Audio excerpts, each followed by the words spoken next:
In the 1970s, America faced a problem. The legendary Pennsylvania Railroad GG1 electric locomotives had been hauling passengers along the Northeast Corridor for nearly 4 decades. They were powerful, reliable, and iconic. But by the early 1970s, they were also old, maintenance-intensive, and showing their age. Amtrak, newly formed in 1971, needed replacements. They needed them quickly, and they needed them to work. General Electric stepped forward with the E60. On paper, it checked every box. 6,000 horsepower, capable of pulling heavy passenger trains at high speeds. Modern electrical systems, American-built, ready to deliver. Amtrak ordered 26 of them, designated the E60CP, the C for Conrail, the P for passenger. Later, they'd order more variants. This was supposed to be the locomotive that carried American rail into the modern era.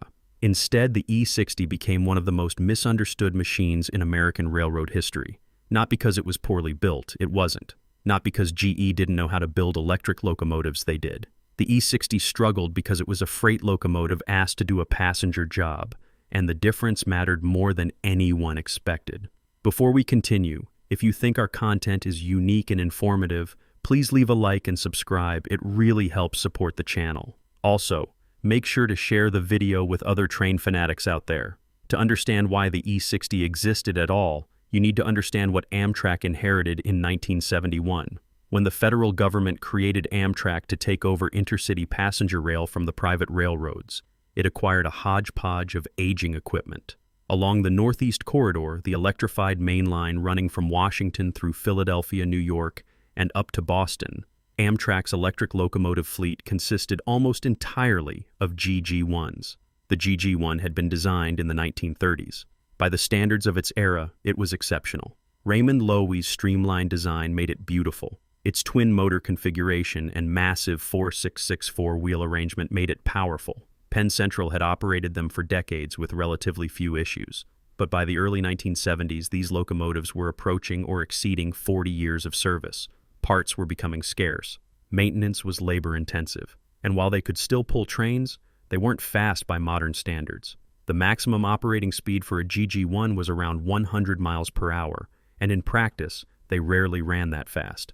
Amtrak didn't just want to maintain the status quo. They wanted to improve service, faster trains, better reliability, the kind of modern, efficient rail service that would justify continued federal investment. This meant new locomotives, and it meant them soon. Amtrak was under political pressure to show results to prove that a nationalized passenger rail system could work. There was no time for lengthy European-style development programs. They needed something available, something proven, something they could order and put into service quickly. General Electric was the logical choice. GE had been building electric locomotives for decades. They understood high-voltage electrical systems.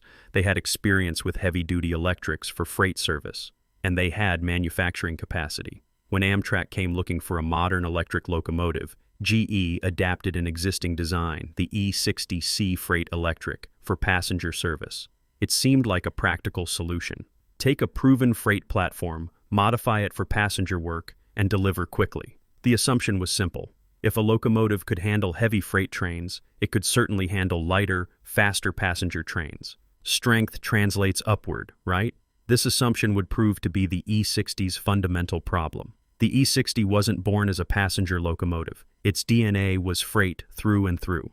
General Electric had designed the E60 series for heavy freight service on electrified lines, primarily for railroads operating in mountainous terrain, where diesel locomotives struggled with grades and where overhead electrification already existed or was being planned.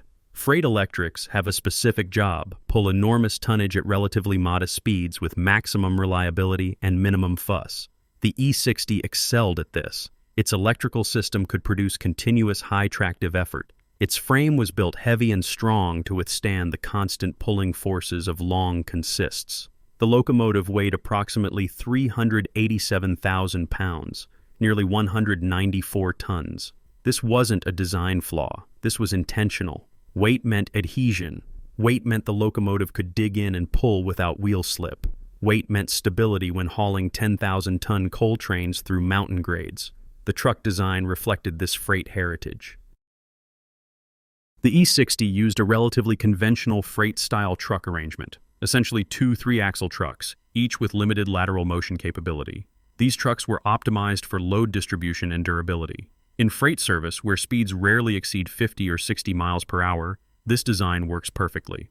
The trucks sit squarely under the locomotive, distribute weight evenly across the rails, and provide stable, predictable handling. Freight locomotives don't need to be nimble. They need to be strong. They don't need to dance through curves at speed. They need to maintain consistent pull-up long grades without overheating their motors. The E60 was engineered for precisely this kind of work, and in this role, it performed exactly as designed. But passenger service, especially high-speed passenger service, demands something fundamentally different.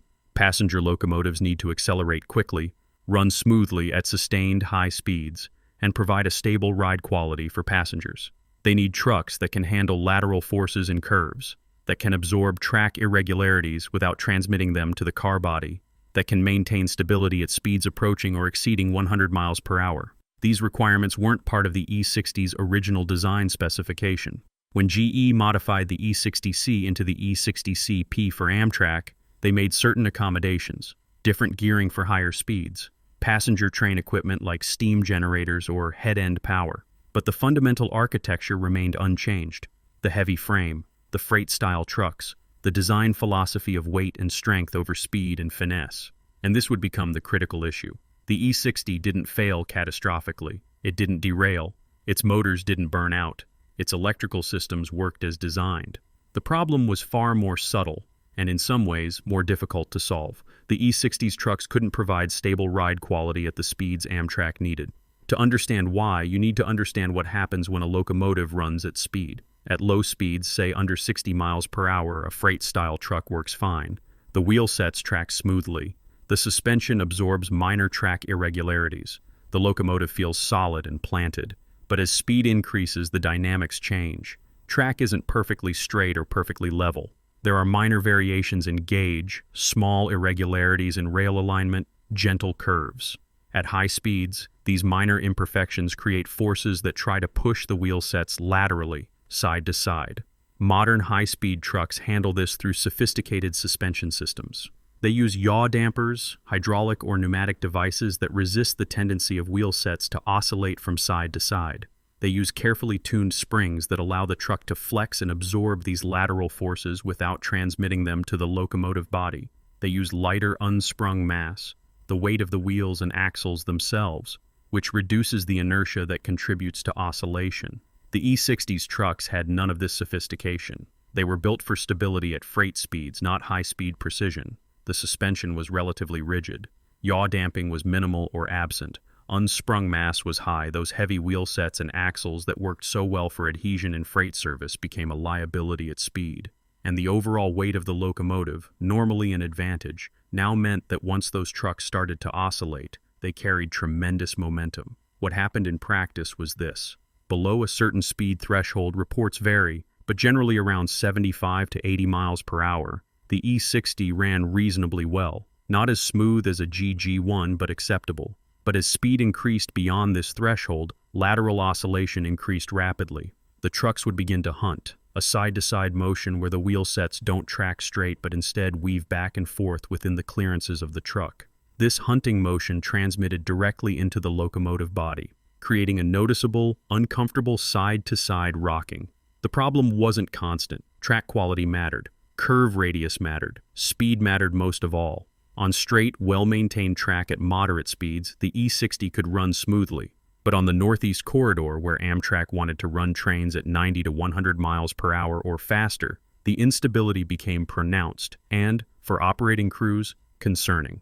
Testing had failed to fully replicate service conditions. Test runs, often conducted on select sections of track with careful monitoring, didn't always reveal how the locomotive would behave in daily service across hundreds of miles of varying track conditions. The E60's powerful motors also contributed to the problem in an unexpected way. The locomotive could accelerate rapidly into the speed range where instability occurred, giving crews little warning before ride quality deteriorated. This wasn't a failure of engineering competence. This was a fundamental mismatch between design intent and operational requirements. GE had built exactly what they knew how to build, a strong, reliable freight electric. Amtrak had ordered it, hoping freight strength would translate into passenger performance. The physics of high-speed rail operation said otherwise. Numbers on a specification sheet tell one story. Human experience tells another. And in the cab of an E60 at speed on the Northeast Corridor, the human experience was often uncomfortable and sometimes unnerving. Locomotive engineers are professionals who develop an intimate feel for their machines. They learn how a locomotive should sound, how it should respond to throttle inputs, how it should feel in curves and over switches. They develop a tactile sense of normal operation. When something feels wrong, even if instruments show everything is fine, they notice, and they trust that feeling. Crews operating the E60 at high speeds reported a rough, harsh ride. The cab would vibrate noticeably. There was a side-to-side motion that felt imprecise, like the locomotive wasn't tracking cleanly. At speeds approaching or exceeding 90 miles per hour, this sensation intensified. Engineers described it variously as rough, bouncy, or unstable. These weren't precise technical descriptions, but they captured something important. The ride didn't inspire confidence. This matters more than it might seem. Operating a locomotive at 100 miles per hour requires trust in the machine. An engineer needs to feel that the locomotive is responding predictably, that it's firmly in contact with the rails, that it's stable. When that feeling of stability disappears, when the cab is moving in ways that feel unpredictable, confidence erodes. Even if the locomotive is technically safe, if the crew doesn't trust it, they'll operate it conservatively. Amtrak responded pragmatically. Speed restrictions were imposed. The E60s were initially cleared for 85 miles per hour, later raised to 90, but this was still well below what Amtrak had hoped for, and below what the Northeast Corridor was capable of supporting. The GE ones, despite their age, could run faster and more smoothly. European electric locomotives being tested on the corridor, and later, the AEM-7s that would eventually replace the E60s, demonstrated that smooth, stable, high-speed operation was possible with proper truck design. Passenger complaints added to the pressure. While the E60's ride quality was most noticeable in the cab, passengers in the train behind could sometimes feel the rough tracking, especially in the first car or two.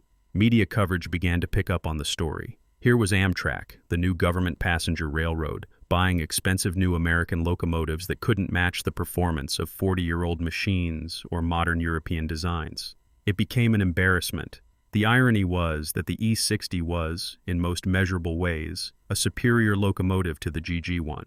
It was more powerful, it had better electrical systems, it required less maintenance, it was more reliable. But none of that mattered if crews didn't want to run it at speed and passengers noticed the rough ride. In passenger service, perception matters as much as specification. This is where the story takes an interesting turn. The E60 struggled in high-speed passenger service, but it didn't struggle everywhere. In fact, in its intended role, heavy freight service at moderate speeds, the E60 and its variants performed exactly as designed, and did so for decades. Several freight railroads operated E60 series locomotives. The Black Mesa and Lake Powell Railroad used them to haul coal in Arizona. Other electrified freight operations found them reliable and powerful. In these applications, the operational profile was completely different. Speeds typically stayed below 60 miles per hour. Trains were heavy, often thousands of tons. The priority was consistent pulling power, not ride quality or high-speed stability. At these speeds, the E60's trucks operated well within their design envelope. The lateral forces that caused hunting behavior at 90 miles per hour simply didn't develop at 50 or 60 miles per hour. The heavy weight that made the locomotive difficult to stabilize at high speeds became an asset again, providing maximum adhesion for pulling heavy loads. The rigid suspension that couldn't absorb high-speed track irregularities worked perfectly for the steady, predictable demands of freight service. These E60s ran for years, some for decades, with relatively few issues. They proved to be durable, reliable machines. Maintenance crews came to know them well. They weren't particularly complex. Parts were available. The electrical systems, which GE had refined over years of building industrial and railroad electrics, were robust. The locomotives did exactly what they were designed to do: haul heavy tonnage over electrified territory efficiently and reliably. Even some of Amtrak's E60s found successful second careers.